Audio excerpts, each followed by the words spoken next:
आमा के रुखवा बन जावे,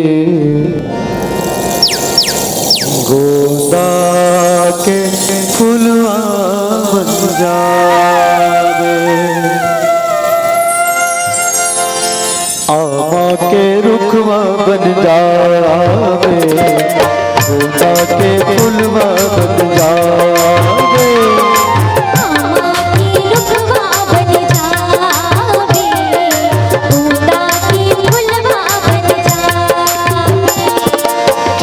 मांदे कोनो तिर माया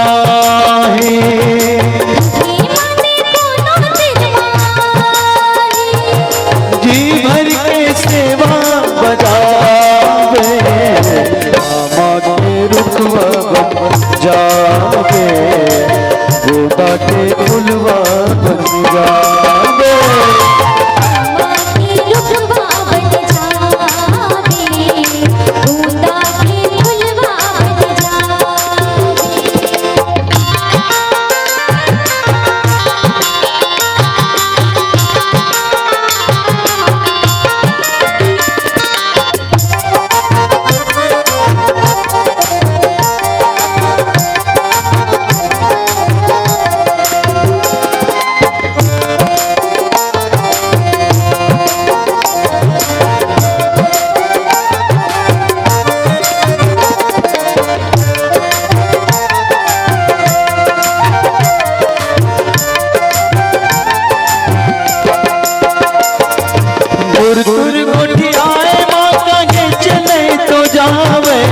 करू करू कर बे को नाच नहीं उधियावे, गुरतुर गोटी आए मामा गीच नहीं तो जावे। करू करू कर बे को नाच नहीं उधियावे, सबो करा गिल मिल गुठियाले, गुरबन के तेगा गुर जावे, दुखिया के जीवला जुड़वाले। रुकवा बन जावे, गोदा के फुलवा बन जावे।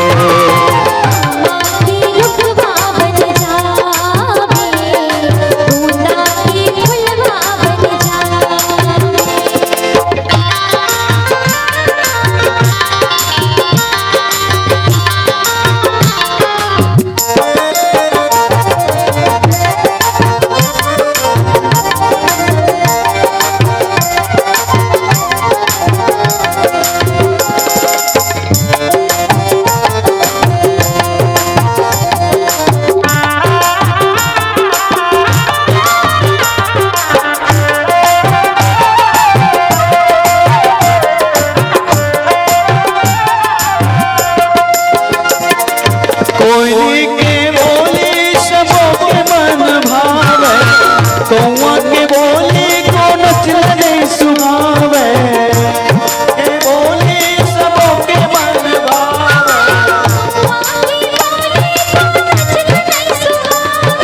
बड़े थे उगी मोटे काटा, बड़े थे उगी मोटे काटा, सज्जन के मनला रुखवा बन जावे, गोदा के फुलवा बन जावे।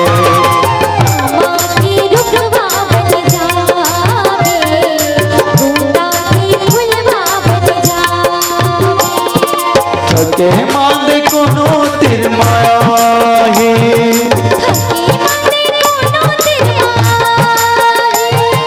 जी भर के सेवा बजावे।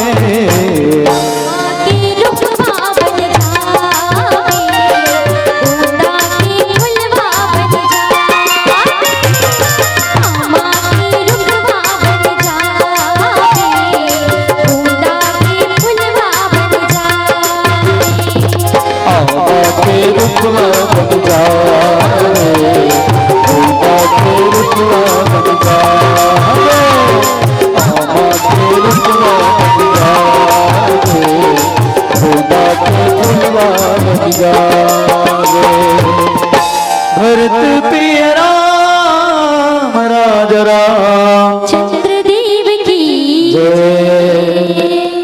गीतला हमारे स्वर्गीय श्री हमारे पलारी अंचल के धरोहर श्री सलजी साहू जी के गीत है ना, जो आप सबके बीच में परोस रहे हैं। प्रेम से बोल राजा रामचंद्र की जय।